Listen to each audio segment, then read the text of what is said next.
We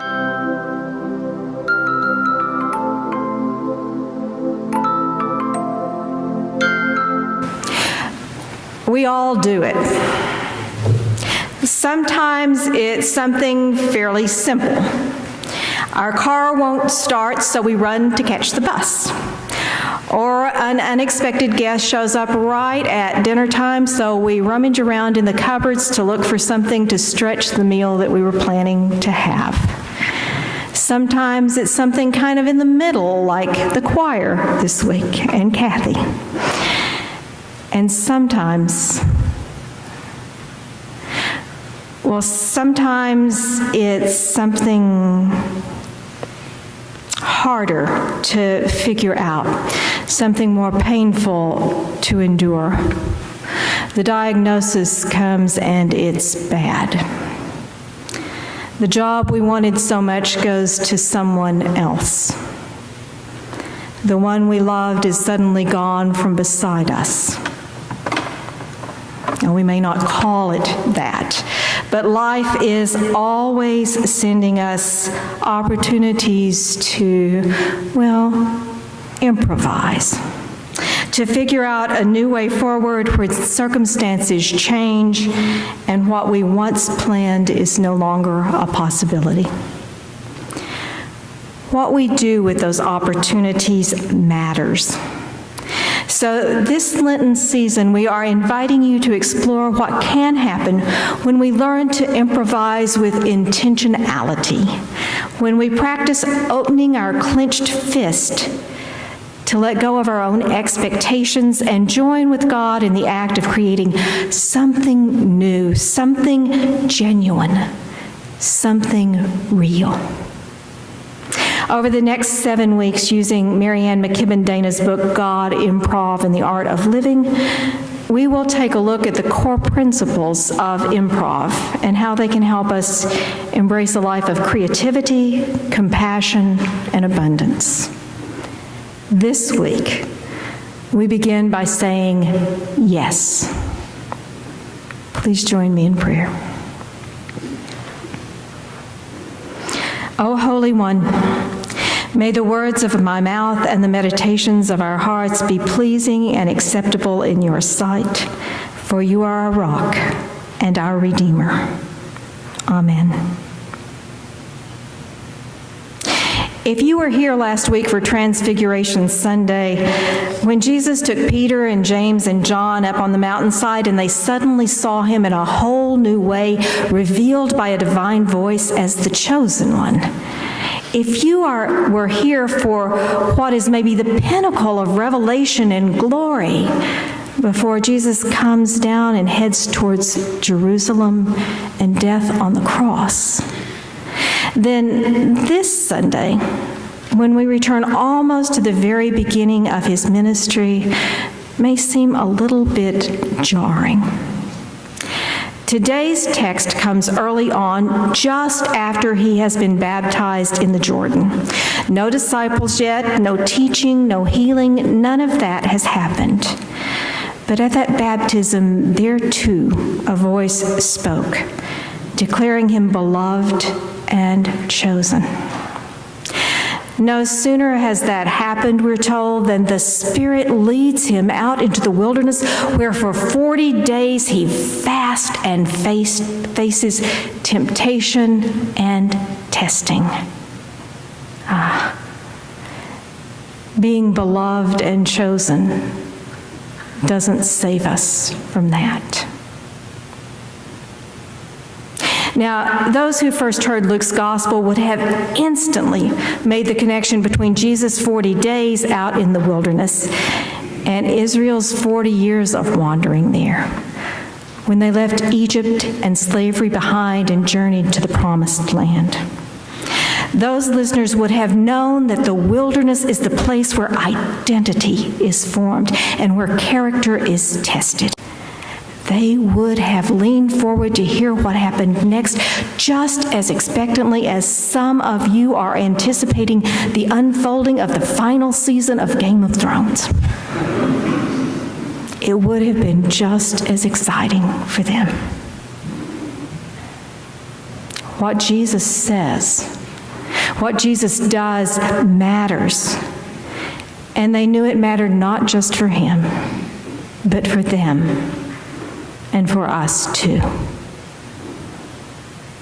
Well, you've just heard the story. The tempter shows up just when Jesus is at his most vulnerable, famished and weak and no doubt weary, and the tempter lays it all out before him.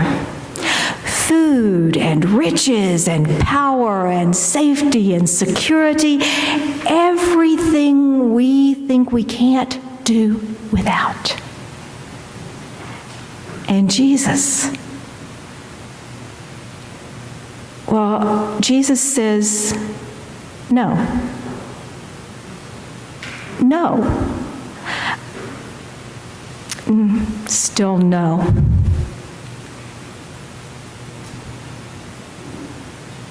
Wait a minute. Isn't this supposed to be a sermon about saying yes? What are we supposed to do with this story about Jesus saying no if what we want to learn to do is to say yes to God, say yes to something new, something that brings life and hope and joy? How can no ever lead us to yes? Well, I think the key lies not so much in looking at what each temptation offers, as much as it does in thinking about what accepting each temptation would do, what the effects would be.